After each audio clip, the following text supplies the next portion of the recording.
প্রত্যেক ভারতবাসীর এই 3টি হেল্পলাইন নাম্বার সর্বদা মনে রাখা উচিত, এতে আপনার অনেক উপকার হবে। প্রথমত, হাইওয়েতে যদি আপনার পেট্রোল শেষ হয়ে যায় বা বাইক, কার অথবা ট্রাক খারাপ হয়ে যায় কিংবা যে কোনো এমার্জেন্সির জন্য 1033-তে কল করুন। এটা হচ্ছে national highway helpline number. Ambulance, towing service সব কিছু খুব তাড়াতাড়ি চলে আসবে। পরেরটা হচ্ছে পর্যটকদের জন্য। আপনি যদি অন্য কোনো রাজ্য বা শহরে ঘুরতে যাচ্ছেন বা অন্য কোনো দেশের পর্যটকরা আমাদের দেশে ঘুরতে এসেছে এবং সেখানে যদি কোনো বিপদ বা জরুরি অবস্থার সম্মুখীন হতে হয়, তাহলে ট্যুরিস্ট হেল্পলাইন নাম্বার 1363-তে কল করুন। এতে আপনি হিন্দি, ইংলিশ, বেঙ্গলি, ফ্রেঞ্চ, তাছাড়াও আপনি অন্য অনেক ভাষাতে কথা বলতে পারবেন।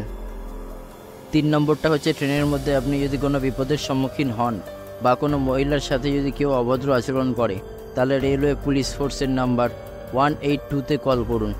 তাহলে রেলওয়ে পুলিশ এসে আপনার প্রবলেমটা সলভ করে দেবে। এই জন্য প্রত্যেকটা পরিবারের কাছে এই ভিডিওটা শেয়ার করে দাও, যাতে কোনো বিপদের সম্মুখীন হতে না হয় তাদেরকে।